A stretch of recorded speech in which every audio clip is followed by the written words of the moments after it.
Yun. So mga kamura, ito yung naipon ko sa 2 araw, no? Sa Solibdam. Ayan. So ihaw ko na ngayon. Yun, may kasamang talong.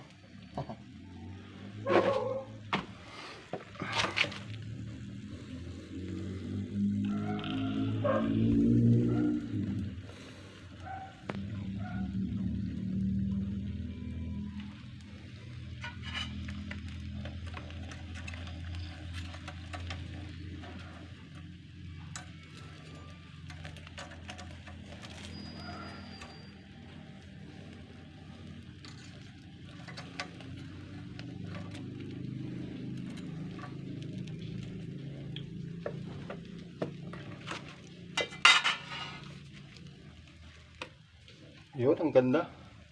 Ayan, sige, parang Marlon. Lakad o. So, yung pusa, hindi ko alam sa kanya kung ano niluto niya. Ayan na. Naipon ng 2 araw sa Solibdam. So, kahapon guys, sinarado na yung dam. Ang sabi ng subscriber natin na si Julius, marami daw nagdadala nung pag-alis namin.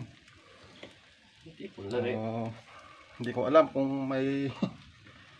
kilala namin yung mga tao dito sa amin guys, pag nagdala, ubos yan. Pero marami namang bato doon eh, baka hindi naman nila maubos. Isang araw, sisilipin natin ulit yun. Bulig pa nga, buldan eh. Oo, lalaki ng dalag kahapon guys. yung unang nahuli, nung nangunguryente, halos gabinti ko. Siguro na sa mga 24, mga 32 inches yung haba niya. So ito yung sa probinsya guys, masipag ka lang. Ito mabibili mo sa palengke yan. Mas malaki pa sa nabibili sa palengke. Actually 2 days, silang araw kami. Mula nung nanggaling kami ng Sulig, ng Arayat. So pahinga muna kami, kape-kape muna. Tapos bukas maglalaba. Lahat ng ispakad niya. Mapin. So binalikan ko yung guys, yung pagtitinda ng mga plant accessories. So may order bukas na fertilizer. Yung tae ng kalabaw na tuyo. Actually nanguha na ako kahapon eh. Yan ikwala ka. Oo, naisako ko na yung 3, so isang sako na lang mamaya.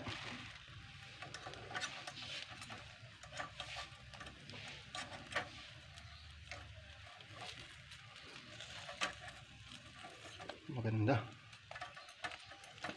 Wala kasi pang ihaw, walang ihi pa lang eh. Kaya nasa lang, kalakdi uling. Parang kaya binalot mo po eh.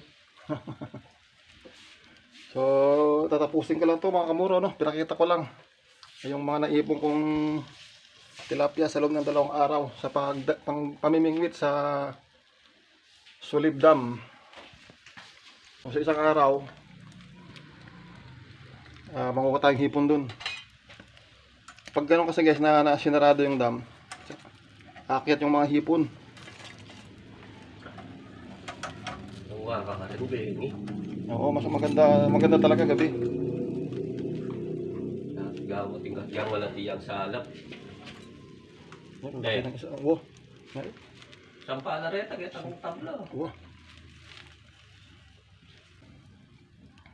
So ito guys, mga mga 3 piraso, mahigit 1 kilo.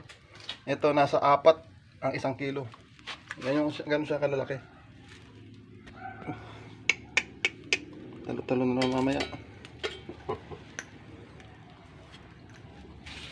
Nagluto pa ako niyan nung sa araw, yung alang-aling laki. Tinira ko talaga yung malalaki na yan para pang isang ulam. Marami kasi kami din.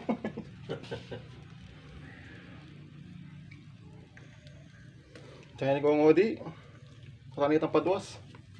Oo. Isa na ka Marvin, medyo minetang dudurot. Wala yung mong dudurot pin eh. Alayot ang talanan eh. Oo. Padalatan niya ang tita. Balik lang ng Domingo. Balik ka ng Domingo, nambalik ng plano yung pagsabi niya pa parang Marlon ako. Magdala kang kahit ang to. Lumot. Lumot. Sigurado ko. Mapalyarin. Oo. Net. Wala yung pera yung kailangan. Siya itang kodra mga itapar. Tilapia yung mga rabulto. Oo. So, babalik si Iko Ngodi, yung papa ni Richie tsaka yung mama niya. Sa linggo daw. Wag bimitin muna kami kung anong plano. Pero masarap kasi sa Arayat eh. Mas malaki dyan yung tilapia. Doon kasi sa Arayat, mga kamuro. Sure win dun eh. Kasi, maggas ka. Oo, malalaki. Kaso malayo. Actually, dulo-dulo yun eh. Yung Arayat, after ng Arayat, Tarlac, o Nabaisiha. After ng Florida Blanca, Dinalupihan. So, north-south talaga. Dulo-dulo. Sigurado naman maraming isda. Yun lang talaga ang problema, malayo. Oo, wala ka pa. Kasi bukod dun sa mabibingwit namin, binibigyan pa kami dun sa nadadala nila. Walang sinabi tong tilapia na to doon. Nakita nyo naman yung nakaraan, yung galing kami ng Arayat. Gachinelas yung tilapia. Hindi lang basta-basta chinelas, mga size 44-45 na chinelas. Ako ito dumami na kayong kain. Lumot. Sagali po mong kukuha eh. Diyan lang ito lang problema eh. Oo, wala po tang mabasa ito. Oo. Yaman. Ikot ko yung YouTube para sa Mutandang Magic Sarap. O kaya Ginisa Mix. Nakita, oo. Bengi. Babadeng danom. Hindi na Magic Sarap kinabuka. Igit ko yung YouTube. So sa mga nagtatanong mga kamuro ano. So ito po. Bahay po ito ng kapatid ko yung bunso. Ito.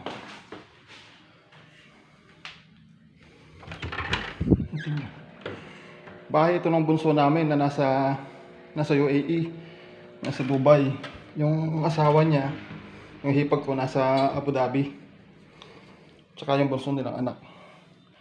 So dito lang ako nagsushoot minsan kasi maganda. Pero yung mga nagtatanong na napakalaki daw po ng bahay ko, hindi po ito sa akin. Actually, andito po yung bahay ko. Medyo ito kasi yung bahay ko guys. So ito yung mga binobonsai ko. Ito yung mga binobonsai ko na coconut. So medyo makakalat guys kasi ginawang bodega. Tsaka tingnan nyo naman yung bubong. Nagkanda sira-sira siya. So naipagawa ko to guys nung nasa isang network ko. Kaso nung actually guys, no, aminin ko na sa inyo, no, nung nagkaroon ako ng vitiligo, nabubuli kasi ako sa work kaya nag-resign ako. So dyan ako natutulog. Ayan. So ito yung ano guys, yung fertilizer na tayo ng kalabaw. Nag-deliver ko yan bukas sa Lubao, Pampanga. So ayan ang bahay ko. Sira-sira pa. Mapapaayos din yan sa isang araw. Sa isang araw na agad. Mapapaayos din yan, mga tsaga-tsaga lang sa pag-vlog. So ayan siya. Natutulog ako dahil sa taas. May ano yun eh, may second floor siya. So dun sa taas walang ano yun, walang nakatambak. Dito lang talaga sa baba. So ayan lang ang problema dito. Walang bintana. Pero yung taas meron. Ayan, baka nasunog na yung niluluto ko. Oh, sunog na nga.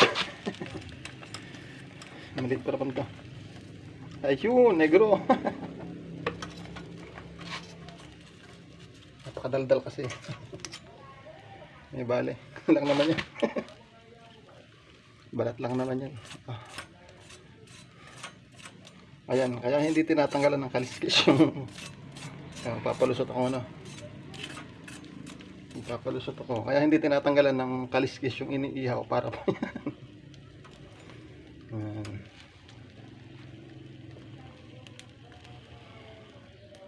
May 6 pa. So, itatapusin ko lang to mga kamuro ano. Babalik ko kayo mamaya pagtapos na ako mag-ihaw. Ayan mga kamuro no. Tapos na yung mga tilapia. So ito na naman itong mga talong na lang. Kinakain ko yung medyo maliit. Sarap.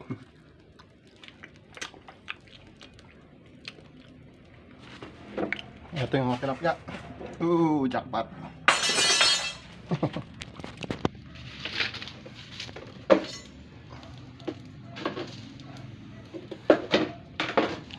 So, maraming salamat mga kamuro, ano, sa pag-isama sa akin ngayong pag-iihaw. Hanggang sa susunod po.